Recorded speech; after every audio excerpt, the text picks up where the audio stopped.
हाँ सर, मेरा नाम प्रमोद जगताप है। मैं सकाल मीडिया ग्रुप के साम टीवी न्यूज चैनल से हूँ। मेरा सवाल जो है वो सिंबल को लेके, महाराष्ट्र में एनसीपी के 2 गुट होने के बाद तुतारी और ट्रम्पेट, तुतारी जो है शरद पवार की पार्टी को दे दिया, लेकिन लोकसभा चुनाव में ट्रम्पेट जो है वो भी सिंबल कोई इंडिपेंडेंट कैंडिडेट को दे दिया था। इससे ज्यादा वोट उस इंडिपेंडेंट कैंडिडेट ने लिए थे। शरद पवार के एनसीपी का ऐसा कहना है कि ये सिंबल जो है वो फ्रीज करना चाहिए। महाराष्ट्र के स्टेट इलेक्शन कमीशन ने स्थानिक स्वराज्य संस्था के जो चुनाव है उसमें वो फ्रीज किया है, लेकिन केंद्रीय चुनाव ने अभी तक उसके ऊपर कोई डिसीजन नहीं लिया।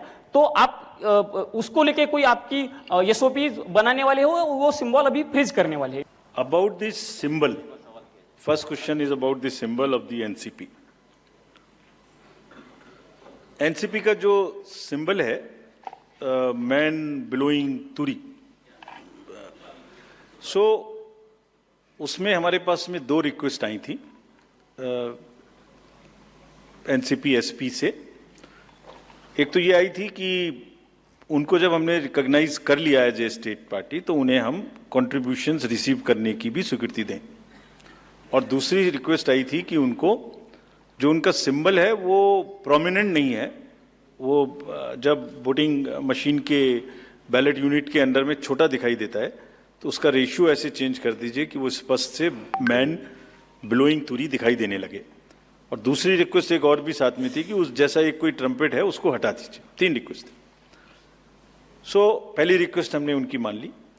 हमने उन्हें उसी दिन ऑथराइज कर दिया था कि आप ड्यूली कंट्रीब्यूशंस ले सकते हैं, subject to the disclosures which every political party has to do. Secondly, हमने उनको लिखित में ये भी छूट दी थी कि आप खुद हमें बताइए कि आप अपने सिंबल को, मैन ब्लोइंग तुरी को, किस तरीके से बैलेट यूनिट में दिखाना चाहेंगे।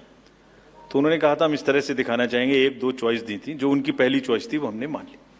सो इस इलेक्शन में उनका सिंबल वुड भी ज्यादा दिखाई देगा, मतलब प्रोमिनेंटली दिखाई देगा। तीसरी रिक्वेस्ट थी, वो एक ट्रम्पेट है इस टाइप की, जो कि मैन ब्लोइंग तुरा से बिल्कुल डिफरेंट है। तो कमीशन ने उसी दिन बताया था कि वो उससे डिस्टर्ब नहीं करता है। So all the 3 have been accepted, that is 1।